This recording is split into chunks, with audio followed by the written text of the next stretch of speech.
আসসালামু আলাইকুম ওয়া রাহমাতুল্লাহি ওয়া বারাকাতুহু। আচ্ছা, তোমাদের আজকে যে পড়াশোনা করার পরে ছুটি করবো, তাই তো? ছুটিটা তোমাদের এই জন্য দেওয়া হচ্ছে যে তোমরা পরীক্ষা দিলা, স্কুলে ফাইনাল পরীক্ষা তোমাদের হয়ে গেল। তো এখন দেখা গেল যে কেউ কোথাও বেড়াতে যাবা, নানির বাড়ি, কেউ ফুপুর বাড়ি, কেউ মানে খালার বাড়ি, যার যেখানে আত্মীয় আছে সেখানে তোমরা বেড়াতে যাবা। তো বেড়াতে সেখানে যাবা, কিন্তু তার যাওয়ার পিছনে, তোমাদের ছুটি দেওয়ার পিছনে কিছু উদ্দেশ্য আমার বা কিছু তোমাদেরকে সতর্ক বার্তা বা উপদেশ দিতে যাচ্ছি আমি। সেটা হলো, তোমরা যেখানে থাকো না কেন, যাই করো না কেন, 5 ওয়াক্ত সালাত আদায় করবা। কি বললাম?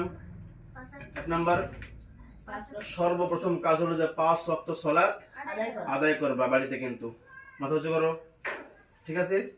2 নম্বর কথা হলো, যে পড়া তোমরা পড়েছো সেই পড়াগুলা রিভাইজ করবা, মনে থাকবে। আর যাদেরকে পড়া দিলাম সেটা মনে রাখবা, কিন্তু ওটা মনে পড়ে আসবা। 3 নম্বর কথা হলো, তোমাদের যে পিতা মাতা কিংবা যারা বড় তাদের সম্মান করবা, হুকুম বললে হুকুম শুনবা, কথা মেনে চলবা, ঠিক আছে? করবা তো? কি বলতে হবে? ইনশাআল্লাহ করবা, ইনশাআল্লাহ। যদি কোনো মায়ে কিংবা কোনো বাবাতে যদি কোনো রকম হুকুম করে সেটা শুনতে হবে, কোনো উপদেশ করে সেটা শুনতে হবে। তো এইগুলো মাথায় রেখে তোমরা কিন্তু চলবা।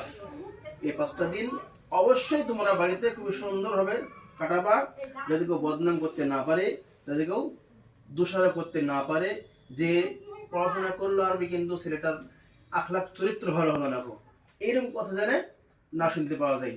অবশ্যই তোমরা আল্লাহকে ভয় করবা এবং নবী সুন্নাত মেনে চলার চেষ্টা করবা, ঠিক আছে?